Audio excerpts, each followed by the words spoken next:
Brazil টিমের কোনো ফ্যানদেরকে যদি প্রশ্ন করা হয় যে তোমাদের টিমের সবচাইতে হতভাগা প্লেয়ার কে, তাহলে সবার আঙুলটা ওই প্রথমে নেইমারের দিকেই যাবে। কারণ নেইমার হচ্ছে এরকম একটা স্কিল সম্পূর্ণ ফুটবল প্লেয়ার যার ড্রিবলিং হচ্ছে সকল ফুটবল লাভারদের চোখের শান্তি, যে কিনা মেসি রোনালদোর মতো ঝুরি ভরা ব্যালন ডিওর ডিজার্ভ করে। কিন্তু তার কপালটা এতই খারাপ যে তার ক্যারিয়ারটাই ডাউন হয়ে গেল বিশাল বিশাল ইনজুরিতে পড়ে।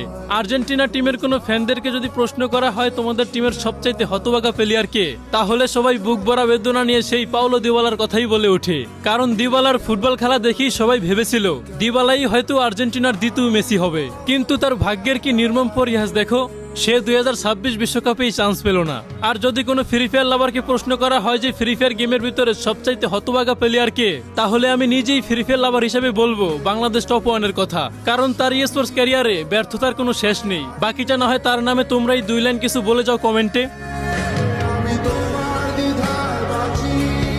আর তোমরা যারা রাত দিন 24 ঘন্টা টুর্নামেন্ট খেলতে চাও, তারা এখনই যে কোনো ব্রাউজারে গিয়ে সার্চ দাও ZBY ট্যুর লিখে।